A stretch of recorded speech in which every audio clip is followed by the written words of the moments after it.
నమస్తే, నేను మీ Gopi. Welcome back to మనం టీవీ. ఇది ఒక బ్రేకింగ్ న్యూస్ అని చెప్పుకోవచ్చు. ఎందుకంటే బద్రీనాథ్ నుంచి చెమేలి వెళ్ళే హైవే మార్గంలో గ్లెసియర్ అంటే హిమనీనదం కరిగిపోయి ఒక్కసారిగా బరస్ట్ అయిపోయి అక్కడే పనిచేస్తున్న సుమారు 110 మంది రోడ్డు కార్మికులు అయితే ఆ మంచు కురుపులో అయితే కూరుకుపోయారు. ఒకసారి చూసుకోవచ్చు.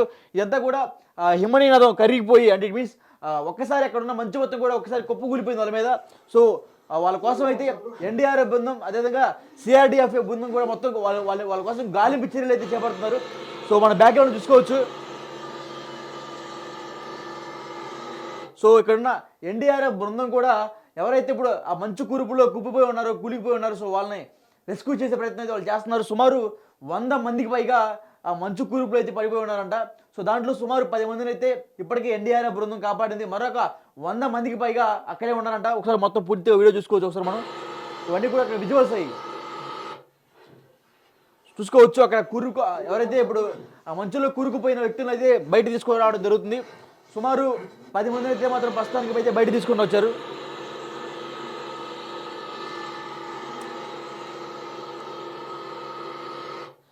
ఎందుకంటే యాక్చువల్గా మనం చూసుకోవచ్చు ఈ టైంలో బద్రీనాథ్ అనేది చాలా డేంజర్ అని చెప్పుకోవచ్చు. ఎందుకంటే సుమారు 5 నెలల కాలం వరకు అక్కడ ఎప్పుడు మంచుతో కప్పబడి ఉంటుంది. ఆ టెంపుల్ మొత్తం కూడా ఆ టెంపుల్ ఆవరణ మొత్తం కూడా సుమారు ఒక 5-6 నెలల పాటు మంచుతో కప్పబడి ఉంటుంది.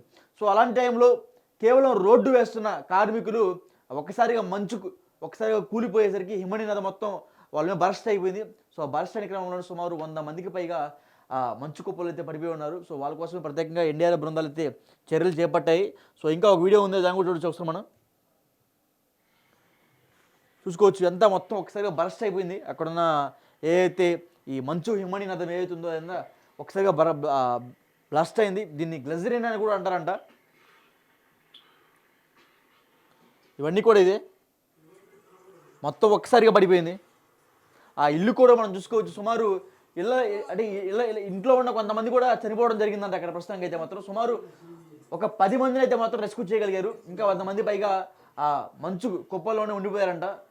వాళ్ళ ఆచూకీ కూడా కనపడలేదంట. ఇది చాలా ఘోరమైన విషయం. ఎందుకంటే యాక్చువల్గా అలాంటి ఏరియాలో రోడ్డు కావాలని అందరూ అనుకుంటూ ఉంటారు. సో ఆ రోడ్డు వేసే వాళ్ళే ఈ మంచు కూరిపోవడం వల్ల హిమనీనదం మొత్తం ఒకసారిగా బరస్ట్ అయిపోవడం వల్ల ఆ రోడ్డు కార్మికులు చనిపోవడం అనేది చాలా బాధాకరం. ఇప్పటికీ అక్కడున్న ప్రభుత్వం కూడా సహాయక చర్యలు అయితే చేపట్టింది. ఎన్డీఆర్ఎఫ్ బృందంతో కలిసి అదేవిధంగా సిఆర్డిఎఫ్ బృందంతో కలిసి వాళ్ళందరినీ రెస్క్యూ చేసే ప్రయత్నం చేస్తున్నారు. మంచు అక్కడ మనం చూసుకోవచ్చు. మంచు కూడా వర్షంలాగా పడుతుంది. సో అంత మంచు ఉంటుంది అక్కడ బద్రీనాథ్ అనే ఏరియాలో. సో మన బద్రీనాథ్ సినిమాలో కూడా బద్రీనాథ్ టెంపుల్ కూడా ఉంటుంది. సో ఆ టెంపుల్ మనం చూసుకోవచ్చు. సుమారు 6 నెలల పై కాలం వరకు ఆ టెంపుల్ మొత్తం అదేవిధంగా ఆ బద్రీనాథ్ ఏరియా మొత్తం కూడా మంచుతో కప్పబడి ఉంటుంది. అసలు లోపలికి ఎవరికి ఎలా ఉండదు. వాళ్ళు కేవలం రోడ్డు కార్మికులు కాబట్టి రోడ్డు పనులు వర్క్స్ జరుగుతున్నాయి కాబట్టి సో వాళ్ళ వాటికి ఎలా చేశారు. సో అలాంటి టైంలోనే ఈ హిమనీనది అనేది ఒకసారిగా బ్లాస్ట్ అయింది. సో గ్లెజరిన్ అనేది పేలిపోవడం వల్ల సో వాళ్ళు ఆ మంచులో ఒకసారిగా కూరుకుపోయి ఉన్నారు. సో చూసుకోవచ్చు మనం ఈ మంచు ప్రదేశంలోనే చాలామంది కార్మికులు కూరుకుపోయి ఉన్నారు. ప్రస్తుతానికి అయితే మాత్రం కొంతమందిని అయితే రెస్క్యూ చేయగలుగుతున్నారు. మరికొంతమంది పరిస్థితి మాత్రం తీవ్రంగా అయితే ఉన్నట్టుగా మనకు కనబడుతుంది. ఇప్పటికే మన భారతదేశ ప్రధానమంత్రి అయితే దీని మీద స్పందించడం జరిగింది.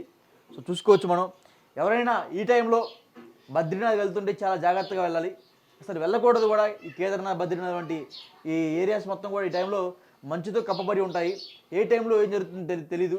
సో అలాంటి టైంలో మీరు అక్కడ వెళ్ళి ప్రాణాలు రిస్క్ చేయాల్సినంత అవసరం ఏం లేదు. అవసరమైతే ఒక 6 months తర్వాత మరలా వెళ్ళి ఆ టెంపుల్ని దర్శించుకోవచ్చు ఎవరైతే వెళ్ళబోతున్నారో. సో వాళ్ళకి చెప్తాను నేను. సో ఇదొక చాలా బాధాకరమైన సంఘటన అని చెప్పుకోవచ్చు. ఎందుకంటే సుమారు 100 మంది కార్మికులు అయితే ఆ మంచులో కూరుకుపోయి ఉన్నారు.